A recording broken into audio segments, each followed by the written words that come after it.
Hello guys, আজ সকাল সকাল পেয়ে গেছে খুব জোরের খিদে, কিন্তু কি খাবো সেটা তো ভেবেই পাচ্ছি না সকাল থেকে। তাই ভাবলাম 5 মিনিটের চাউমিন বানিয়ে খেলে কেমন হয়। আর 5 মিনিটের চাউমিনটা তোমাদের সাথে চলো আজকে শেয়ার করি, দারুণ খেতে হয়। প্রথমেই আমি ডিম, কাঁচা লঙ্কা আর পেঁয়াজটা ভালো করে কড়াই দিয়ে ভেজে নিচ্ছি। তার মধ্যে আমি চাউমিনটা ভালো করে সেদ্ধ করে নিয়েছি। আর এদিকে চাউমিনটা এখন মা জল ঝরিয়ে নিচ্ছে ঠান্ডা জল দিয়ে। তারপর এখন জল ঝরানোর জন্য চাউমিনটা কিছুক্ষণ রেখে দিলাম। তার মধ্যে এদিকে যে আমি ডিমটা ভাজছিলাম ওটাই আরেকটু লাল করে ভেজে নেব কিছুক্ষণ ধরে। তার মধ্যে একটু পরিমাণ মতো নুন দিয়ে নেব, আরও কিছুক্ষণ ধরে নাড়িয়ে নেব।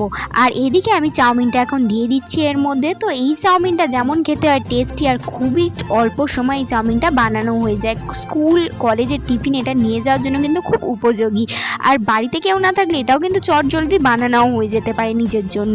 তো এর মধ্যে একটু সয়া সস আর একটু ভিনিগার দিয়ে দিল মা। তারপর ভালো করে কিছুক্ষণ নাড়িয়ে নিলেই আর একটু পরিমাণ মতো নুন দিয়ে নিলেই এটা কিন্তু একদম তৈরি হয়ে যাবে আমাদের খাওয়ার জন্য। আর একটু যারা ঝাল খেতে ভালোবাসো তারা একটু এর মধ্যে গোলমরিচের গুঁড়ো দিয়ে দিতে পারো, তাহলে টেস্টটা আরও বেশি ভালো হয়।